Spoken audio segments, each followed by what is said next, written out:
ಹೊಸದೇನ್ ಗುರು YouTube ಚಾನಲ್ಗೆ ಎಲ್ಲರಿಗೂ ಸ್ವಾಗತ. ನಾನು ನಾಗರಾಜು ವಿ ಸರಗೂರು.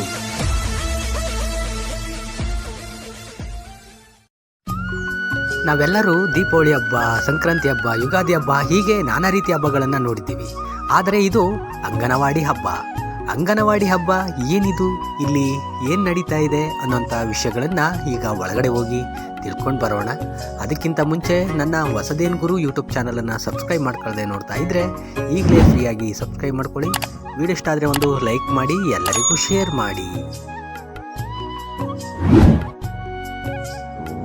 ಅಷ್ಟೇ ಅಲ್ಲ, ನನ್ನ ಇನ್ಸ್ಟಾಗ್ರಾಮ್ ಪೇಜ್ ಹೊಸದೇನು ಗುರು ಅಂತ ಟೈಪ್ ಮಾಡಿ ನನ್ನ ಇನ್ಸ್ಟಾಗ್ರಾಮ್ ಪೇಜನ್ನು ಸಹ ಫಾಲೋ ಮಾಡಿ ನನ್ನನ್ನು ಪ್ರೋತ್ಸಾಹಿಸಿ.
ನಾವು ಒಳಗಡೆ ಹೋದಾಗ ಅಲ್ಲಿ ನಮಗೆ ಮೊದಲು ಕಂಡಿದ್ದು ದೇಶೀಯ ಆಟಗಳು. ಈ ಒಂದು ಆಟಗಳನ್ನು ಮಕ್ಕಳು ಆಡಿದ್ರೆ ಮಾನಸಿಕವಾಗಿ ತುಂಬ ಚುರುಕು ಆಗುತ್ತೆ. ಈ ಒಂದು ಆಟ ಇತ್ತೀಚೆಗೆ ಕಣ್ಮರೆ ಆಗ್ತಾ ಇದೆ. ಮಕ್ಕಳು ದೊಡ್ಡವರು ಎಲ್ಲ ಆಡಬೇಕಾದಂಥ ಆಟ ಈ ಚೌಕಾಬಾರ ಅಂತ ಹೇಳ್ತೀವಲ್ಲ, ಘಟ್ಟಮನ ಅಂತ ಕರಿತೀವಿ, ಆ ಆಟ ಇದು.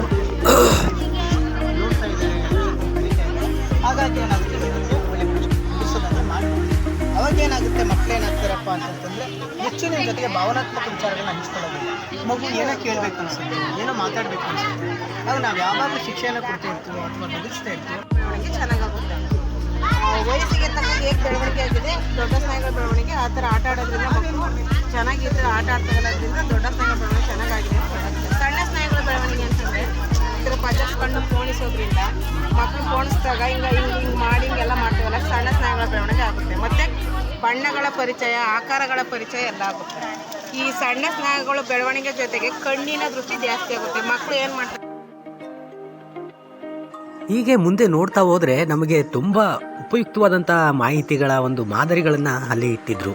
ಮಕ್ಕಳಿಗೆ ಮಾನಸಿಕವಾಗಿ ಓದು ಬರಿ ಅಂತ ತಿಳಿಸಿದ್ರೆ ಮಕ್ಕಳ ಮಾನಸಿಕ ಪರಿಣಾಮ ಏನಾಗುತ್ತೆ, ಮತ್ತು ಮಾನಸಿಕವಾಗಿ ಮಕ್ಕಳು ಸದೃಢರಾಗಬೇಕು ಅಂತಂದರೆ ಯಾವ ರೀತಿ ಆಹಾರವನ್ನು ಸೇವಿಸಬೇಕು ಇತ್ಯಾದಿ ಆಟಗಳ ಮೂಲಕ, ಮಾಡೆಲ್ಗಳ ಮೂಲಕ ನಮಗೆ ಇಲ್ಲಿ ಪ್ರದರ್ಶನವನ್ನು ಈ ಹಬ್ಬದಲ್ಲಿ ನೋಡಿದ್ವಿ. ಬನ್ನಿ ನಾವು ಇನ್ನು ಮುಂದೆ ಹೋಗ್ತಾ ಇನ್ನೇನಿದೆ ನೋಡ್ಕೊಂಡು ಬರೋಣ.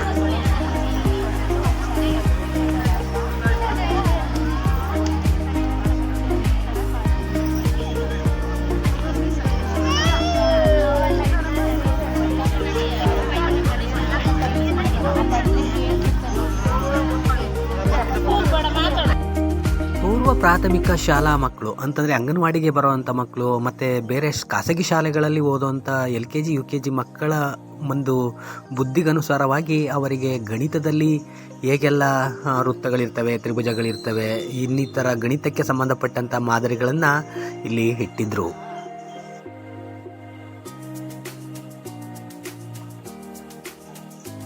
ಮತ್ತು ಮಕ್ಕಳಿಗೆ ಫಜಲ್ ಅಂದರೆ ಜೋಡಿಸೋ ಅಂಥದ್ದು, ಎಲ್ಲ ವಸ್ತುಗಳನ್ನು ಮಿಕ್ಸ್ ಮಾಡಿರ್ತಾರೆ, ಅದನ್ನು ಜೋಡಿಸಿ ಮಕ್ಕಳು ಮಾಡೋದ್ರಿಂದ ಮಕ್ಕಳ ಬುದ್ಧಿಮಟ್ಟ ತುಂಬ ಚುರುಕಾಗುತ್ತೆ. ಆ ಒಂದು ವಸ್ತುಗಳನ್ನು ಸಹ ಇಲ್ಲಿ ಇಟ್ಟಿದ್ರು. ಮಕ್ಕಳು ಅದನ್ನು ನೋಡಿ ತುಂಬ ಖುಷಿಪಟ್ಟರು. ಅಷ್ಟೇ ಅಲ್ಲದೆ ದೊಡ್ಡವರು ಸಹ ಆ ಒಂದು ಫಜಲನ್ನು ಜೋಡಿಸಿ ಬಹಳ ಖುಷಿಯಿಂದ ಈ ಒಂದು ಹಬ್ಬಕ್ಕೆ ಮೆರಗನ್ನು ನೀಡಿದ್ರು.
ಅಷ್ಟೇ ಅಲ್ಲದೆ ನಾವು ಕಾಯಿಲೆಗಳಿಗೆ ಆಸ್ಪತ್ರೆಗೆ ಹೋಗಿ ಯಾವುದೋ ಮೆಡಿಸಿನ್ ತಗೊಳ್ಳೋ ಬದಲು ನಾವು ತಿನ್ನೋಂಥ ಆಹಾರದಲ್ಲೇ ಒಂದಷ್ಟು ಪೌಷ್ಟಿಕತೆ ವಿಟಮಿನ್ ಇರುವಂಥ ಆಹಾರವನ್ನು ಸೇವಿಸಿದ್ರೆ ಯಾವುದೇ ಕಾಯಿಲೆಗಳು ನಮ್ಮ ಹತ್ರ ಬರಲ್ಲ. ಈ ಒಂದು ನಿಟ್ಟಿನಲ್ಲಿ ಯಾವ ಯಾವ ಆಹಾರ ಪದಾರ್ಥಗಳಲ್ಲಿ ಯಾವ್ಯಾವ ರೀತಿಯ ಪೌಷ್ಟಿಕಾಂಶ ಇದೆ, ಯಾವ್ಯಾವ ಕಾಯಿಲೆಗಳನ್ನು ಅದು ತಡೆಗಟ್ಟುತ್ತೆ, ಬರದೇದಾಗೆ ತಡೆಗಟ್ಟೋಕ್ಕೆ ನಾವು ಇದನ್ನು ಯಾವ ರೀತಿ ಉಪಯೋಗಿಸ್ಬೇಕು ಅನ್ನೋಂಥ ಒಂದಷ್ಟು ತರಕಾರಿಗಳು ಹಣ್ಣುಗಳನ್ನು ಇಟ್ಟು ಇಲ್ಲಿ ಪ್ರದರ್ಶನ ಮಾಡಿದರು. ಹಾಗೆ ಜೊತೆಗೆ ನಾವು ಒಂದು ಇಲ್ಲಿ ಗಮನಿಸಬೇಕಾದಂಥ ಅಂಶ ಏನು ಅಂತಂದರೆ ಯಾವ ಯಾವ ಆಹಾರ ಪದಾರ್ಥಗಳಲ್ಲಿ ಹೇಗೆ ವಿಟಮಿನ್ ಇರ್ತವೆ, ಎಂತೆಂಥ ವಿಟಮಿನ್ ಇರ್ತವೆ ಅಂತ ತಿಳ್ಕೊಳ್ಳೋದಕ್ಕೆ ನಾವು ನಮ್ಮ ಭಾರತ ದೇಶದ ತ್ರಿವರ್ಣ ಧ್ವಜ ಕೇಸರಿ ಬಿಳಿ ಹಸಿರು ಇದನ್ನು ಜ್ಞಾಪಿಸ್ಕೊಂಡ್ರೆ ತುಂಬ ಸುಲಭ ಆಗುತ್ತೆ. ಯಾಕಂದರೆ ಕೇಸರಿ ಅಂದಾಗ ಪರಂಗಿ ಹಣ್ಣು, ಮಾವಿನ ಹಣ್ಣು, ಕ್ಯಾರೆಟು ಈ ರೀತಿಯ ಒಂದಷ್ಟು ತರಕಾರಿಗಳು ವಿಟಮಿನ್ ಎ ಇರುವಂಥ ಅಂಶಗಳು ನಮ್ಮ ಕಣ್ಣಿಗೆ ತುಂಬ ಒಳ್ಳೆಯದಾಗುತ್ತೆ. ಜೊತೆಗೆ ಇನ್ನು ಬಿಳಿ ಬಣ್ಣ ಅಂತ ಬಂದರೆ ಹಾಲು, ಮೊಟ್ಟೆ, ಮೂಲಂಗಿ ಈ ಥರದ ವಸ್ತುಗಳನ್ನು ನಾವು ಸೇವಿಸಿದ್ರೆ ಅದರಿಂದನೂ ಸಹ ನಾವು ಪೌಷ್ಟಿಕತೆಯನ್ನು ಹೆಚ್ಚಿಸ್ಕೋಬೋದು. ಇನ್ನು ಕೊನೆಯದಾಗಿ ಹಸಿರು, ನಿಮಗೆ ಗೊತ್ತೇ ಇದೆ, ಹಸಿರು ಸೊಪ್ಪು ತರಕಾರಿಗಳನ್ನು ತಿನ್ನೋದ್ರಿಂದ ನಮಗೆ ಯಾವುದೇ ರೀತಿ ಕಾಯಿಲೆಗಳು ಬರಲ್ಲ, ನಮ್ಮ ದೇಹ ಸದೃಢವಾಗಿ ಆರೋಗ್ಯವಾಗಿರುತ್ತೆ.